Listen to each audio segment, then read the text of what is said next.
ഇന്നത്തെ മക്കൾ pleasure seeking മക്കളാണ്. അവർക്ക് എല്ലാ കാര്യങ്ങളും വളരെ പ്ലഷർഫുള്ളായിട്ട് കൂടുതൽ റിസ്ക് എടുക്കാണ്ട് അവരുടേതായ കംഫർട്ട് സോണിൽ വെച്ചിട്ട് തന്നെ എല്ലാ കാര്യങ്ങളും നടക്കണം. കാരണം അതുപോലെ വളരെ സെൻറ്റർ ഓഫ് അട്രാക്ഷൻ ആയിട്ട് വളർന്നു വന്ന കുട്ടികളാണ്. ഈ രീതിയിൽ വളരെ ഓമനിച്ച് ഒന്നിനും നോന്ന് പറയാതെ നമ്മൾ വളർത്തിയെടുത്തതിൻ്റെ ശേഷം അവരൊന്ന് അഡോളസൻസിലെത്തുമ്പോഴത്തേക്ക് അവരൊന്ന് മുമ്പ് കുട്ടിക്കാലത്തോ അല്ലെങ്കിൽ 9 വയസ്സ് 10 വയസ്സിലൊക്കെ എതിർത്ത് തർക്കിച്ച് സംസാരിച്ചതിനൊക്കെ ആസ്വദിച്ച പൊട്ടിച്ചിരിച്ച അതിനെ നേരം കറക്റ്റ് ചെയ്യേണ്ട അസേർട്ടീവായ രീതിയിൽ കറക്റ്റ് ചെയ്യാതെ അതിനെ അങ്ങനെ പ്രോത്സാഹിപ്പിച്ച് മുന്നോട്ട് കൊണ്ടതിന് ശേഷം അവരൊരു അഡോളസൻസിലെത്തിയിട്ട് അവരൊന്ന് ശബ്ദം ഉയർത്തുമ്പം പേരൻസിന് അത് സ്വീകരിക്കാൻ പറ്റുന്നില്ല. മക്കളും അത്ഭുതപ്പെടുകയാണ്. ഇത്രയും കുട്ടിക്കാലത്ത് മുഴുവനും ഇത് ചിരിച്ചും കളിച്ചും കണ്ടത് ഇപ്പോഴെന്താണ് പ്രശ്നം?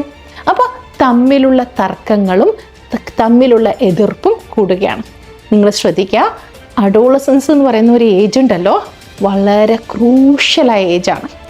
മക്കൾക്ക് എത്രമാത്രം ട്രെയിനിങ് വേണോ അതിലും കൂടുതൽ പേരൻസിന് ട്രെയിനിങ് കിട്ടേണ്ട സമയം.